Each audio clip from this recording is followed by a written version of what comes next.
Here I am going to explain you a new topic of the unit and measurement, that is the error of measurement.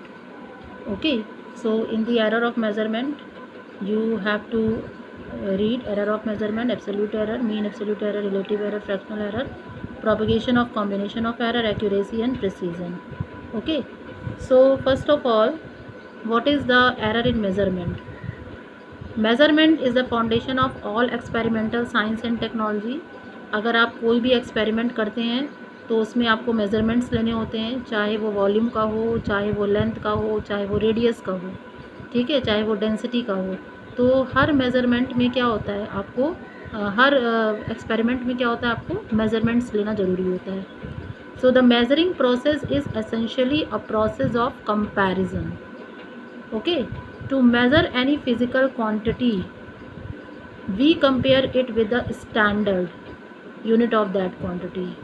No measurement is perfect as the error involved in the process cannot be removed completely.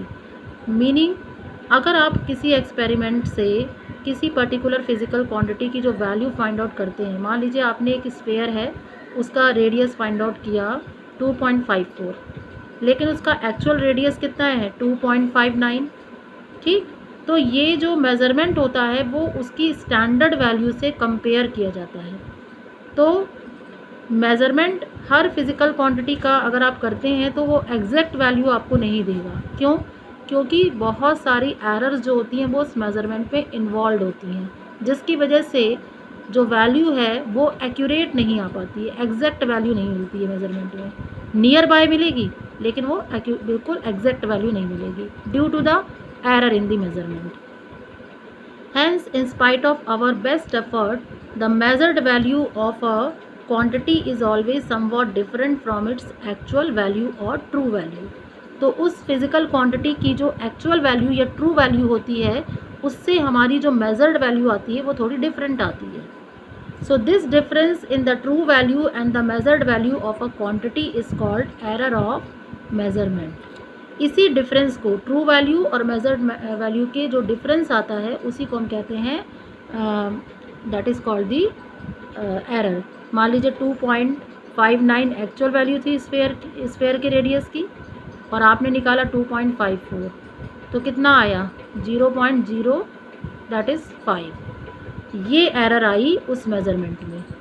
अब ये जो error आती है वो अलग अलग तरीके की होती हैं, तो टाइप्स ऑफ एरर्स होती हैं। The error in measurement can be broadly classified as systematic error, random errors and gross errors. What is systematic error?